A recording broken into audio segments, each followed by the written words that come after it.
Welcome everyone to this week's episode of Unrooted Women's Volleyball Edition. And my guest for this week's show is none other than junior outside hitter on the women's volleyball team here at Menlo College, Sierra Buscher. Sierra, thanks so much for joining me on the show. Thanks for having me. You're very welcome. Let's start by talking a little bit about yourself. Now, it is long known from all your teammates that you're one of the most competitive Oaks on the roster. What instilled this fiery, competitive nature in you?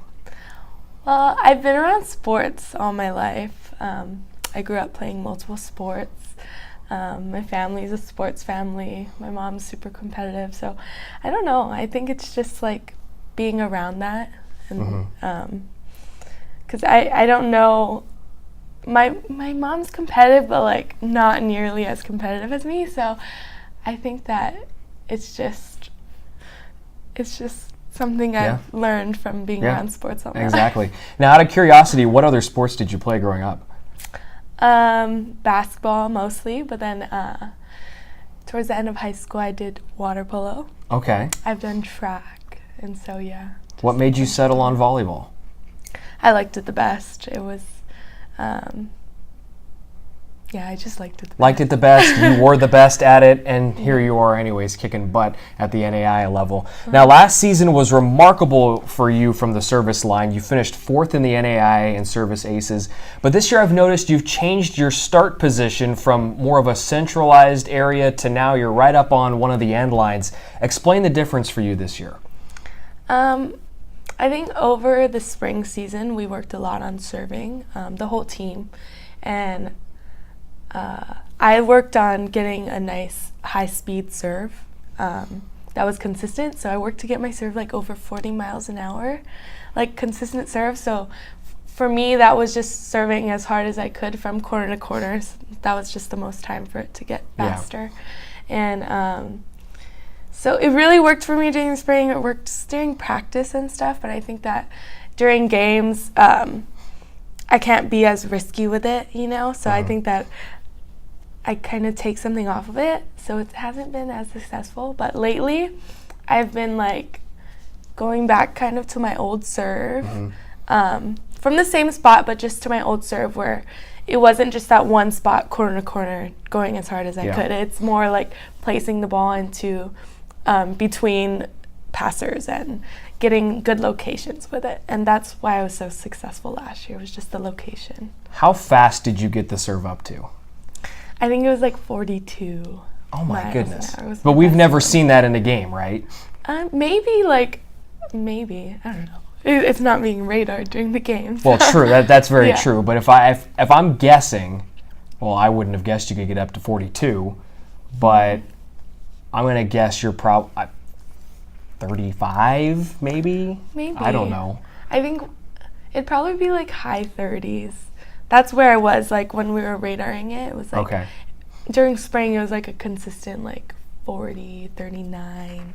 But probably during games, a little lower. I would not want to be on the receiving end of that at all. I'm standing back. I'm actually, you know what? I'll just sit on the sidelines. How about that? Right. Now let's talk a little bit about the team here. I want to begin with the 5-setter last week against 15th ranked Vanguard. The Oaks fell after leading 2-0. It was a thrilling 5-setter.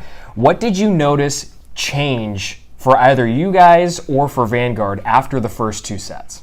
Yeah, so we came out and we played really hard. We played great volleyball. We were hitting good spots. We were keeping balls in play. We were forcing them to make errors. They weren't playing as good volleyball as they can. And I think we came out the third, 4th, and 5th set, and they definitely were playing way better volleyball than they played in the first 2 sets. We were still playing good volleyball, but we kind of, I think we might have gotten a little bit tired. We weren't swinging as much. They were playing good volleyball, so we were out of system. So it was just, I think, a combination of them playing really good volleyball and better volleyball, and then us maybe a little bit of fatigue. Yeah. Now, the Oaks did rebound well the next day. You took a 3-setter from San Diego Christian. How crucial was it that you picked up the sweep against San Diego and not letting them get any type of momentum whatsoever? Yeah, so we talked about it after the Vanguard game. It was just against these good teams, we can't give up points. We can't give them free points. We need to make them earn their points. And so I think that's something we struggled with the last few sets of the Vanguard game. And so we wanted to, going into the next game, our goal was to just make them earn their points, and we played mental volleyball, and we did just that. So it was a good game. For sure. Yeah. Now, it seems like so many players on this year's team are capable of attacking well and defending well, yourself included in that list. How big is versatility on this team? I think it's big. It gives Denise a lot of options. She can make changes feeling confident in them.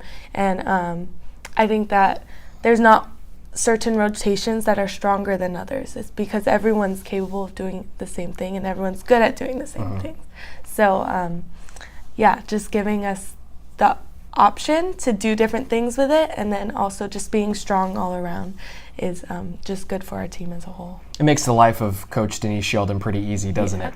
Now, the Oaks have a very important road trip this weekend. You're going down to Arizona to take on Ottawa and Arizona Christian. The match against Arizona Christian is even more important because you lost to them last time and you're tied with them in the standings right now. How do you get revenge on them? I think just playing menlo volleyball and controlling our unforced errors. So making them earn their points and not giving them free points off of misserved or hitting errors, things like that. And I think last time we played them, they really scouted us well. They found our weaknesses and they really exploited it. They played really well. So I think that we're going to expect that now. We're better. We've practiced that, and so I think we've got it. I think you do too. Yeah. Call me crazy, maybe a little biased, but I think you got him this week.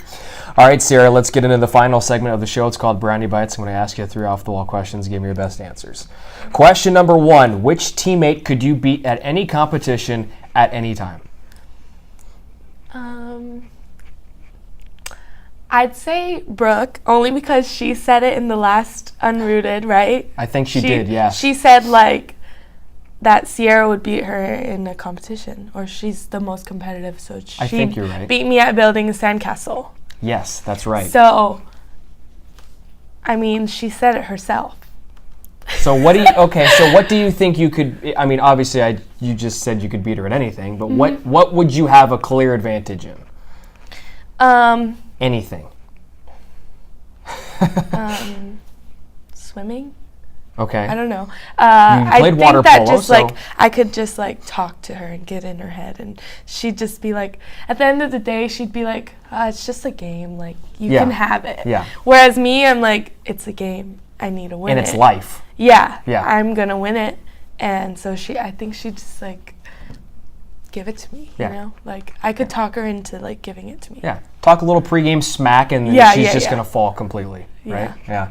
All right, now question number 2. Which teammate is the biggest fan of the old romantic comedy? Well, our entire team loves romantic comedies. So I think I'd judge it on who would cry first, or who would cry the most. Okay. Up here, it'd be Emily or myself. Down here, it'd be Moya or Janae. Really? They love the movie, but they're just they're not emotional. I saw that coming. Yeah. I knew. It doesn't hit me in the heartstrings, Yeah. Whereas me or Emily would be 2 minutes into the movie and we're already crying. 2 minutes and all you hear is the music playing and you're already crying because it's just such a sad song. What's your favorite? Gosh, there's so many. I like all of them.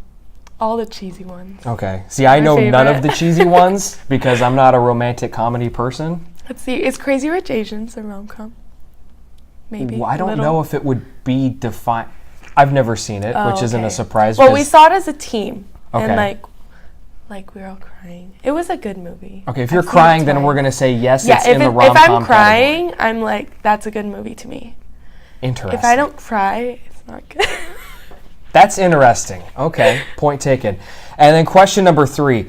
Which teammate came up with the idea to form the Baby Shark dance pre-game? So it was when we were at Masters, playing at Masters. I was on the aux. And I was playing some fire music, and then I just put that song on just for fun, because earlier when we were traveling, like we were on the plane and Denise was showing everyone like the little boy dancing the shark song. Everyone's like, haha. But like we didn't really talk about it at all later, and then like I just played it and everyone was getting hyped to it, so we just kept it. We liked it. The beginning of it goes like da-na, da-na, da-na. Yeah. And it's like, it's cool to walk out to. Like, every time we leave the locker room, we, like, play that song. Really? That's the first song you're hearing as you're getting into the gym? Uh-huh. Wow. Of all the songs, I never thought Baby Shark would be used as a hype song. Yeah, our team's kind of weird. Like, last year we liked the frog song. It, like, doesn't have any words. It's just, like... What is it, just a frog croaking? No, it's hard to explain. You have to listen to it. But, like, our team, like, likes weird music like that, so. Clearly. Yeah. Because I've heard the Baby Shark song. I've heard Crazy Frog. Crazy Frog, that's the one. Oh, that's what you're talking that's about. The one, sorry. Okay. Yeah, I've heard I know Crazy Frog. Yeah, Crazy Frog. I can get down to Crazy Frog. Yeah. But I've heard that. I've heard Baby Shark, and this wasn't you guys, but I've also heard someone play Tina Turner in the middle of a volleyball game this year. And I was just, where is this music coming from? We're across all genres. Apparently you are. It's funny. We were at Westmont, and they started playing the chicken dance. Westmont did? Yeah. Because we came in, and we walked into the shark song, and then they played the chicken dance. Well, that went right up Kenzie's alley and right up everyone's alley, because you guys have the blue chicken. So like, oh, little do you know, this is our song. All right, Sierra, thank you for joining me on the show. I appreciate it. Thank you, Brian. You're welcome, folks. The women's volleyball team on the road this weekend in Arizona. They have a couple of big GSAC matches against Arizona Christian on Friday night at 7 o'clock, and then Ottawa University at Arizona on Saturday. That one's set for 2 o'clock first serve. And then the Oaks come home for their final time during the 2018 regular season Oktoberfest weekend against Westmont and the Masters. We invite you to tune into next week's episode of Unrooted Women's Volleyball Edition, when Sierra Buscher will select the final guest on the show here in 2018 to be interviewed by me, Brian Brownfield. Until then, we'll see you next week. Take care, everyone.